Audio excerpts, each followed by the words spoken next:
नमस्कार तथा आत्मबन्धन सबै आत्मीयजनहरूलाई। तपाईँ हाम्रै यस युट्युब च्यानल पिएमसी नेपालको मञ्चमा विगत केही समयदेखि हामी हर्मन हेसद्वारा लिखित विश्वप्रसिद्ध उपन्यास सिद्धार्थको रोचक यात्रामा सँगसँगै अगाडि बढिरहेका थियौँ र आज हामी 8औं बिसोनीमा आइपुगेका छौँ मित्रजन। विश्वप्रसिद्ध कृतिको यस भागले जीवन, समय र अस्तित्वको गहिरो रहस्यबारे प्रकाश पारेको छ। यस अध्यायमा सिद्धार्थको जीवनमा निकै ठुलो परिवर्तन आउँछ र उसले आत्मबोधतर्फको नयाँ यात्रा सुरु गर्छ। कुनै बेलाको तपस्वी ब्राह्मण सिद्धार्थ, सन्यासी सिद्धार्थ, संसारलाई भोगेर मात्र आफूलाई चिन्न सकिन्छ भन्ने सोच राखेर सांसारिक भोग विलासमा र त्यसको सुख सुविधामा चुल्लुम्म डुब्छ। तर पछि आफूले रोजेको मार्ग गलत रहेको ठम्म्याउँछ र त्यस सुख शयलयुक्त जीवनलाई चटक्कै त्यागेर अगाडि बढ्छ। निरुद्देश्य हिँडिरहेको ऊ आफ्नो विगतको जीवन सम्झेर वाक्क दिक्क हुन्छ र आफैप्रति गहिरो आत्मग्लानीको भावले भरिन्छ। ऊ आफूलाई समाप्त पार्न नदीमा हाम फाल्न खोज्छ। ठिक त्यसै बेला ऊभित्र ओमको नाद गुन्जिन्छ, जसले उसलाई बेहोसीबाट बिउजाउँछ र पुनः सचेत गराउँछ। निकै झस्किएको ऊ आफ्नो यस आत्मघाती सोचप्रति आश्चर्यचकित पर्छ। हिँड्दा हिँड्दा थकित भएको ऊ नदी किनारको त्यसै रुखमुनि पल्टिन्छ र छिट्टै नै गहिरो निद्रामा डुब्न पुग्छ। निकै लामो समयपछि बिउजिँदा आफूलाई अत्यन्त हलुको र ऊर्जावान भएको महसुस गर्छ, मानौ कि उसको पुनर्जन्म भए झैँ। ऊ उठ्दा आफ्नो छेउमा कुनै गेरुवा वस्त्रधारी भिक्षुलाई बसेको देख्छ। उसले त्यो भिक्षु आफ्नो बालसखा गोविन्द हो भनेर चिन्छ, तर आधुनिक शहरिया व्यापारीको भेषमा भएको सिद्धार्थलाई गोविन्दले भने चिन्न सक्दैन। उसले सिद्धार्थलाई बताउँछ कि ऊ बुद्धका अनुयायीहरूको समूहका साथ यस जङ्गलबाट हुँदै कतै जाँदै थियो। बाघ भालुले भरिएको यस खतरायुक्त जङ्गलमा उसलाई एक्लै निदाएको देखेर ऊ उसको सुरक्षाको निम्ति यहाँ बसेको। ऊ भन्छ, म तपाईँलाई रुङ्न यहाँ बसेको थिएँ, तर दुर्भाग्यवश आफै निदाउन पुगेछु। मलाई क्षमा गर्नुहोला महाशय। तर अब जबकि तपाईँ बिउजिसक्नु भएको छ, म ढुक्क भएँ। अब म लाग्छु। मेरा साथीहरू निकै अगाडि पुगिसके होलान्। सिद्धार्थले गोविन्दलाई धन्यवाद दिँदै भन्यो, हे श्रवण, म निदाएको बेला मेरो रक्षार्थ रुङ्गिदिनु भएकोमा तपाईँलाई धेरै धेरै धन्यवाद। साँच्चै नै महामानव गौतमका शिष्यहरू निकै दयावान हुँदा रहेछन्। अब तपाईँ जान सक्नुहुन्छ महामहिम।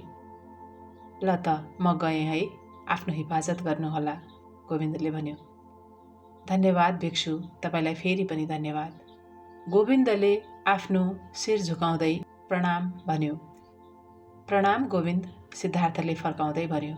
यो सुनेर उक्त भिक्षु निश्चल भएर उभियो। माफ गर्नुहोला महाशय, तपाईँ मेरो नाम कसरी जान्नुहुन्छ? यो सुनेर सिद्धार्थ हाँस्यो र उसले भन्यो, गोविन्द, म तिमीलाई तिम्रो बुवाको घरदेखि अनि गुरुको पाठशालादेखि, सन्यासीहरूसँगको सङ्गतिदेखि र अझ भनौँ भने जेतवन निकुञ्जदेखि नै, जहाँदेखि तिमी बुद्धको शिष्यको रूपमा दीक्षित भयो त्यस बेलादेखि नै चिन्दछु मित्र। ओहो, के तिमी सिद्धार्थ हौ? गोविन्द जोरले करायो। ओहो, मैले बल्ल पो चिने। मैले कसरी तिमीलाई तत्कालै नचिनेको? प्रिय मित्र सिद्धार्थ, प्रणाम तिमीलाई। तिमीलाई फेरि देखेर मेरो हृदय खुसीले गदगद भएको छ। तिमीलाई देख्न पाएर मलाई पनि औधी खुसी लागेको छ मित्र।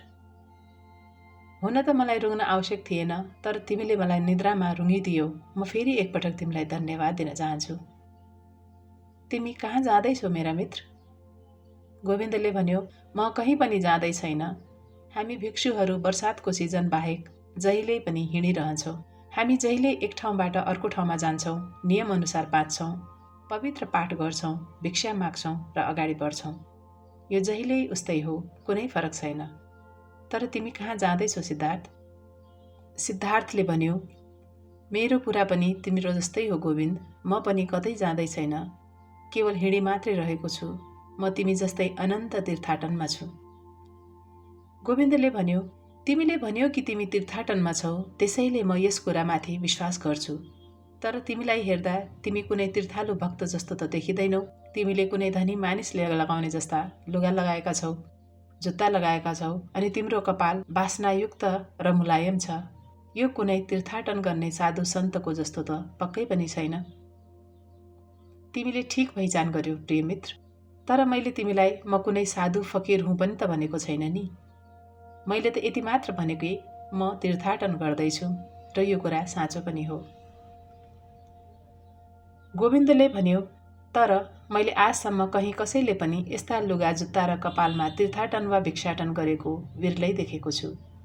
म यत्रो वर्ष तीर्थाटनमा घुमिसके, तर तिमी जस्तो सम्पन्न भिक्षु त कहीँ पनि देखेको थिइनँ।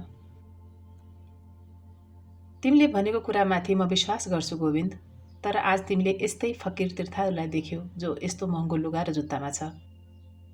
मेरो प्यारो साथी गोविन्द, यो दृश्यमान जगत क्षणिक र परिवर्तनशील छ। त्यसैले हाम्रा कपाल, लुगा र जुत्ताका ढाँचाहरू पनि शीघ्र रूपमा परिवर्तन हुन्छन्। तिमीले ठिक भन्यौ कि मैले धनी मानिसका जस्ता लुगा र जुत्ता लगाएको छु। हो, मैले यस्तो लगाएको छु किनभने म पनि एक धनी मानिस थिएँ। म पनि तिनीहरूमध्येकै एक थिएँ। अनि अहिले तिमी के हौ त सिद्धार्थ? गोविन्दले आश्चर्यचकित हुँदै सोध्यो। खोइ, मलाई केही थाहा छैन। म पनि तिमी मेरो बारे जति जान्दछौ त्यति मात्र जान्दछु मित्र। म बाटोमै छु र अझै हिँड्दैछु। एकछिन अगाडि म धनी मानिस थिएँ, तर अब छैन। भोलि के हुनेछु त्यो पनि जान्दिनँ। किन र? के तिम्रो सबै सम्पत्ति हरायो? खोइ, मैले सम्पत्तिलाई हराएँ अथवा सम्पत्तिले मलाई हरायो, यो कुरा मलाई थाहै छैन। दृश्यमान जगतको चक्र द्रुत गतिले चल्छ गोविन्द। ब्राह्मण कुमार सिद्धार्थ, सन्यासी योगी सिद्धार्थ र धनी ऐश्वर्यशाली सिद्धार्थ, यी सबै क्षणिकता हो। सबै शीघ्रातिशीघ्र परिवर्तन हुने कुराहरू हुन्। गोविन्द, तिमीलाई त यी सबै कुराहरूबारे राम्ररी थाहा नै होला। लामो समयसम्म गोविन्दले आफ्नो बाल्य सखा सिद्धार्थलाई सन्देहात्मक नजरले हेरिरह्यो अनि कुनै उच्च पदस्थ व्यक्तिलाई अभिवादन गरे झैँ निहुरेर सिद्धार्थलाई विदाई अभिवादन गर्यो र आफ्नो बाटोतिर लाग्यो। मुस्कुराउँदै सिद्धार्थले आफ्नो मित्रलाई जाँदै गरेको हेरिरह्यो। उसको यस इमान्दार चिन्तनशील मित्रलाई ऊ अझै प्रेम गर्दछ। त्यस ओम गुञ्जनको भव्य समयमा ऊ प्रेम बाहेक कसैलाई के नै गर्न सक्थ्यो र? त्यो आरामदायी निद्रा र पवित्र ओमको उच्चारणपछि उसको मित्र एक्कासी भेटिनु एउटा अनौठो कुरा थियो। अब उसको मनमा सबैका प्रति प्रेम थियो। ऊ आफूले देखेका सबै कुराप्रति आनन्द र प्रेम भावले ओतप्रोत भइरहेको थियो। उसलाई बल्ल यो बोध भइरहेको थियो कि ऊ यसभन्दा पहिले यसकारण दुखी थियो किनकि ऊ कसैलाई पनि माया गर्न सकिरहेको थिएन। मुस्कुराउँदै सिद्धार्थले जान लागेको त्यस भिक्षुलाई हेरिरह्यो। उसलाई उसको निद्राले शक्ति त प्रदान गरेको थियो, तर ऊ 2 दिनदेखिको भोको थियो। अब उसमा पहिले जस्तो भोक सहन गर्न सक्ने, निराहार बस्न सक्ने सामर्थ्य पनि बाँकी थिएन। उसलाई पहिले र अहिलेको आफ्नो अवस्था सम्झेर हाँसो उठेर आयो। कुनै जमाना थियो जब ऊ कमलालाई निकै घमण्ड र गर्वका साथ आफ्ना 3 सामर्थ्य वा गुणहरू सुनाउने गर्थ्यो। ऊ भन्थ्यो, कमला, म विचार गर्न, पर्खन र निराहार बस्न सक्छु। यी कुरा नै उसका शक्ति, सम्पत्ति र बल थिए। उसका सुदृढ आधार थिए। उसका ती युवावस्थाका स्वर्णिम गौरवमय दिनहरूमा उसले यिनै 3 कुराहरू मात्र सिकेको थियो। तर अब उसले यी कुराहरू गुमाइसकेको थियो। अब ऊ न त सोच्न सक्थ्यो, न पर्खन सक्थ्यो, न त भोगलाई नै सहन गर्न सक्थ्यो। उसले यी 3 दिव्य गुणहरू संसारको सबैभन्दा तुच्छ कुराहरू भोग्ने लालसामा गुमाइसकेको थियो। वास्तवमा ऊ कुनै बेग्लै बाटोमा लागेको थियो, जसको परिणामस्वरूप अब ऊ एउटा अत्यन्त साधारण मानिस मात्र बाँकी रहन गएको थियो। सिद्धार्थले आफ्नो स्थितिप्रति मनन गर्यो। वास्तवमा उसलाई अब कुनै कुरामा चिन्तन गर्न वा सोच्न मन लागिरहेको थिएन। उसलाई यो अप्ठ्यारो लागिरहेको थियो, तर उसले बलजफ्तीसँग आफूबारे सोच्दै गयो। ऊ सोच्न थाल्यो, म सानो बच्चा छँदा जस्तै एकपटक फेरि यस सूर्यमुनि सर्वाङ्ग नाङ्गै उभिएको छु। मसँग केही पनि छैन, म केही पनि जान्दिनँ। ओहो, यो कस्तो विडम्बना हो। जब म बुढो हुन थालेको छु, मेरा कपाल फुल्न थालेका छन्, अब म फेरि केही नभएको बालकसरी भएको छु। म त उल्टोतर्फ पो गइरहेको छु। म अब फेरि यस संसारमा रित्तो, नाङ्गो र अपहेलित भएको छु। तर उसलाई यस कुरामा अब अलिकति पनि दुःख लागिरहेको थिएन। बरु उसलाई आफैप्रति अनि यस अनौठो मूर्ख संसारलाई देखेर पेट मिचिमिचिकन हाँस्न मन लागिरहेको थियो। उसले सोच्यो, उसको जीवन कति अनौठो छ। ऊ सधैँ अनौठो र अपरिचित मार्गमा भट्किरह्यो। केटौले अवस्थामा उसले ईश्वरलाई मनमा वरण गर्यो अनि यसैको पूजा र भक्ति गरिरह्यो। जवान छँदा पापको प्रायश्चितमा लाग्यो र जङ्गलमा गयो। त्यहाँ जाडो र गर्मी सहन गर्यो, भोकै बस्न सिक्यो, शरीरलाई कष्ट दिन र यसमाथि विजय प्राप्त गर्न सिक्यो। ऊ सोच्दै गयो, यसपछि मैले बुद्ध नामक महान शिक्षकबारे पत्ता लगाएँ। मैले त्यो ज्ञान र सांसारिक एकत्व आफैमा बोध गरेँ। तर पनि म बुद्धलाई र उनको त्यस विपुल ज्ञानलाई छोडेर जान विवश भएँ। मैले कमलाबाट प्रेमको आनन्द र कामास्वामीबाट वाणिज्यका कलाहरू सिकेँ। मैले पैसाको थुप्रो लगाएँ। मैले विशिष्ट प्रकारका सम्भ्रान्त वर्गीय खाद्य पदार्थहरूको सेवन गरेँ। शारीरिक आनन्दमा डुबेँ र अनेकौँ वर्षपर्यन्त मेरो आफ्नो बौद्धिक क्षमतालाई भुत्ते पारेर हराउन मैले अन्जानमै अनेकौँको कार्य गरिरहेँ। मैले आफ्नो सोच्न सक्ने क्षमतालाई, वस्तुहरूलाई एकीकृत रूपले बुझ्न सक्ने क्षमतालाई गुमाएँ। यी विभिन्न मोडहरूबाट भएर बिस्तारै आफ्नो वयस्क व्यक्तिको सामर्थ्य र आर्जित शक्तिलाई गुमाएर एउटा बच्चा जस्तो बने। एउटा चिन्तकबाट सर्वसाधारण मानिस बने। तर अझै पनि यो मार्ग उत्तम छ। मेरो हृदयको जरा अझै मरिसकेको छैन। तर यो कस्तो मार्ग हुनेछ अनि यसको स्वरूप के हुनेछ? ऊ सोच्न थाल्यो। मैले ओमको पवित्र ध्वनि आफूभित्र फेरि सुन्न योग्य हुन, गहिरो निद्रा निदाउन र पूर्ण स्वच्छ भएर बिउजिन अगाडि ठुलो मानसिक यातना झेल्नु पर्यो। झन्डैले आत्महत्यासम्म पनि गर्न पुगे। यसरी मभित्रको आत्मालाई पुनः प्राप्त गर्न मैले मूर्ख बन्नु पर्यो। मैले फेरि बाँच्नलाई पाप गर्नु पर्यो। अब मेरो बाटोले मलाई कता लानेछ मलाई थाहा छैन, तर यो जता जानेछ म यसलाई पछ्याउनेछु। यसपछि उसले आफूभित्र एउटा विराट प्रसन्नता चुलिँदै गरेको बोध गर्यो। उसले आफैलाई प्रश्न गर्यो, कहाँबाट आयो यो प्रसन्नता? यस खुसीको कारण के हो? के यो त्यही लामो सन्तोषप्रद निद्राको कारण आएको हो? कि त्यसले मलाई यति धेरै फाइदा गरेकै हो त? अथवा त्यो पवित्र ओम शब्दको झङ्कारबाट प्राप्त भएको हो? या सांसारिक पूर्व बन्धनहरूबाट मुक्त भएर फेरि यस खुल्ला अनन्त आकाशमुनि एउटा बालक जस्तो सर्वाङ्ग नाङ्गो बनेकोले आएको हो?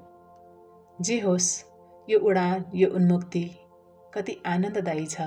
आहा, जहाँबाट म उम्केर यहाँ आए त्यो कति सङ्कीर्ण र तुच्छ थियो। कति अत्तरीय वासनादार, मसालेदार, गरिष्ठ र जड वा स्थिर प्रकृतिको थियो। धनीहरूको त्यस मध्यपानी, पानोत्सवी र जुवा आदि खेलवाडको संसार, ऊ कसरी त्यस नर्कमा रमाउन सकेछ? मैले त्यस आत्मतिरस्कारको जीवनलाई, मूर्खताको रिक्ततालाई छाडिदिएँ। धन्य सिद्धार्थ, तैले यतिका वर्षसम्मको शठ निद्रालाई त्यागिस् र फेरि सुमार्गमा प्रवृत्त भइस्। केही कुरा ग्रहण गरिस्।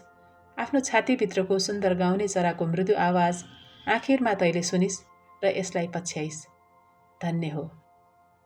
यसरी ऊ आफैलाई प्रशंसा गर्दै, आफैसँग सन्तुष्ट हुँदै अनि पेटमा भोगले छुत्ती खेल्न थालेका आन्द्राको सङ्गीत सुन्दै बसिरह्यो। हुन त ऊ कामास्वामीसँग अझै धेरै वर्षसम्म रहेर मनज्ञ सम्पत्ति कमाउन सक्थ्यो। अझ धेरै वर्ष मुलायम मलमलमा ढलमल गर्दै सांसारिक ऐश आरामको उपभोग गर्न सक्थ्यो र शरीरको पोषण गर्दै आत्मालाई अझ धेरै तिरस्कार गर्न सक्थ्यो। ऊ अझै धेरै वर्षसम्म यस्तै नारकीय वैभवमा रमाउन सक्थ्यो, यदि त्यो घोर निराशा र आत्महत्याको विचार बीचमा नआएको भए। तर त्यस चरम निराशामा पनि ऊ बहकिएन। आखिर उसले भित्री मनको आवाज सुनेरै छाड्यो। हृदयकी आशाचरी अझै मरेकी रहेनछ। मनभित्रको जीवनको झरना अझै सुकेको रहेनछ। त्यसैले त ऊ फेरि हाँस्न सक्यो अनि फुलेका कपाल मुन्तिरको उसको अद्वैस्य मुहार खुसीले चम्पन सक्यो। उसले सोच्यो, ज्ञान आफैले अनुभवजन्य रूपमा आर्जन गरेको नै उत्तम हुन्छ।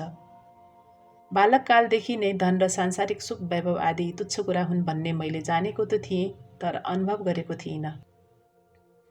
धेरै वर्षसम्म मैले यस ज्ञानलाई सतही रूपमा मात्र बुझेँ, यथार्थमा बुझ्न सकेको थिइनँ। बल्ल अहिले आएर पो यसलाई म अनुभवबाटै बुझ्न सकिरहेको छु। अब म यसलाई बुद्धिले मात्र होइन, मेरो आँखा, हृदय र मेरो पेट इत्यादि सबै कुराले बुझ्दैछु। आफ्नो मनभित्र गाउँदै गरेको जीवनचरीको मिठो आवाज सुन्दै सिद्धार्थले आफूमा भएका परिवर्तनका लामो श्रृङ्खलाहरूको बोध गर्यो। ऊ सोच्न थाल्यो, ऊ आफ्नो घमण्डी स्वलाई पूर्ण रूपले नाश गर्न चाहन्थ्यो। त्यही स्व जसका विरुद्ध उसले यतिका वर्षसम्म पैठे जोरी खेल्यो, तर जसले उसलाई जहिल्यै पछार्यो, अनि ऊभित्र जो बारम्बार देखा परिरह्यो, त्यसले उसलाई बारम्बार लुटिरह्यो, उसका खुसीहरू खोसिरह्यो र त्रास र सङ्कुचनहरू दिइरह्यो। के यो त्यही स्व होइन जो आज यस जङ्गलमा, यस मनोरम नदीको किनारमा नष्ट भएको छ? अनि ऊ अहिले स्वहीन भएर विश्वास र खुसीले भरिपूर्ण, डर र त्रासहीन निर्बोध बालक जस्तै पवित्र बनेको छ। अहिले आएर सिद्धार्थलाई बल्ल महसुस हुन थाल्यो कि ऊ एउटा साधु योगी मात्र बनेको बेला उसले व्यर्थैमा आफ्नो स्वसँग झगडा गरेको रहेछ। ऊ सोच्न थाल्यो, यति धेरै ज्ञान, यति धेरै पवित्र ऋचाहरूको पाठ, यति धेरै श्लोकहरूको कण्ठस्थ अध्ययन, न्यास ध्यान, चित्तशुद्धि, शरीर शुद्धिका कार्यहरू, के यी सबै आवश्यक थिए? त्यसबेला ऊ ज्ञानको घमण्डले पूर्ण थियो। सबैभन्दा चलाक, सबैभन्दा जान्ने अनि सबैभन्दा सधैँ एक कदम अगाडि विद्वान र पण्डित कहलिएको, सन्त योगी र बौद्धिक प्रतिभाले फुलेल बनेको। बिस्तारै उसको त्यो स्व उसको पुजारी स्वरूपमा पस्यो, उसको ज्ञानको घमण्डभित्र पस्यो अनि उसको बौद्धिकत्वमा पस्यो। होस भएपछि उसले सोच्यो कि म यस स्वलाई ध्यान र निराहार व्रतले नाश गर्नेछु, तर सकेन। अहिले उसलाई ज्ञान भइरहेको छ कि जुन बेला उसले कुनै पनि गुरुले कसैलाई मुक्ति प्रदान गर्न सक्दैनन् भन्ने महसुस गरेको थियो, वास्तवमा त्यो ठिकै गरेको रहेछ। त्यसैले ऊ गुरुहीन ज्ञानको खोजीमा संसारतर्फ फर्किएको थियो, आफूलाई पैसा, शक्ति र सुन्दरीमा हराउनको लागि। त्यसैले ऊ व्यापारी, जुवाडे, रक्सेहा भयो र एउटा धनवान व्यक्ति बन्यो। जबसम्म ऊभित्रको योगी र पुजारी सुषुप्त थिए, ऊ यस्तै बनिरह्यो। त्यसैले लामो समयसम्म उसले यी घृणित वर्षहरू घिन र वाकवाकीसँगै मुछिएर शून्यतामा बहुलट्ठीपनाको पाठ पढ्दै तुच्छ जीवन व्यतीत गर्यो र यो क्रम तबसम्म अविरल चलिरह्यो जबसम्म ऊ चरम निराशामा पुगेन। अनि बल्ल यहाँ पुगेर उसको भित्रको पुरानो सिद्धार्थ मर्यो र नयाँ सिद्धार्थ लामो निद्राबाट बिउजिएर बाहिर आयो। ऊ फेरि सोच्न थाल्यो, ऊ बिस्तारै बिस्तारै बुढो हुनेछ र कुनै दिन शारीरिक रूपमा पनि मर्नेछ। सिद्धार्थ कुनै स्थिर सत्य होइन रहेछ, यो त क्षणिक अस्तित्व हो जुन परिवर्तन हुन्छ। यहाँ सबै कुरा क्षणिक र परिवर्तनशील छन्। तर आज ऊ फेरि जवान बनेको छ, फेरि एउटा स्वच्छ र निर्मल सिद्धार्थ बनेको छ। त्यसैले ऊ निकै खुसी छ। मुस्कुराउँदै उसले आफ्नो पेटको आवाजका साथै नजिकै कतै भुनभुन गर्दै गरेका मौरीहरूको आवाज पनि सुन्यो। निकै खुसी भएर उसले तल बग्दै गरेको नदीलाई हेर्यो। उसलाई कुनै पनि नदीले यस अघि कहिल्यै यति विघ्न आकर्षित गरेको थिएन। कहिल्यै पनि योभन्दा अगाडि उसलाई बगिरहेको नदीको यो कलकलको आवाज यति मनोरम लागेको थिएन। यस्तो लाग्थ्यो कि नदीले उसलाई केही विशेष कुरा भन्दैछ, केही यस्तो जसलाई जान्न ऊ अझै पर्खिरहेको छ, केही यस्तो कुरा जो ऊ अझै जान्दैन। सिद्धार्थले यस नदीमा कुनै बेला डुबेर मर्न चाहेको थियो र साँच्ची नै पुरानो, थाकेको, निराश र हताश सिद्धार्थ यस नदीमा डुबेर मर्यो पनि। र यो नयाँ सिद्धार्थ यस नदीलाई र नदीमा बग्दै गरेको पानीलाई किन हो किन अब गहिरो माया गर्न थालेको छ र उसले अब छिट्टै नै यस नदीलाई छोडेर नजाने निर्णय गरेको छ। यसैका साथ आजको यो 8औं अध्याय पनि यही समाप्त हुन्छ। मित्रजन, यदि हजुरलाई यो अध्याय मन परेको छ भने प्लिज यसलाई लाइक, शेयर, सब्सक्राइब अवश्य पनि गरिदिनुहोला। हामी सबैको मङ्गल होस्, सबैको कल्याण होस्।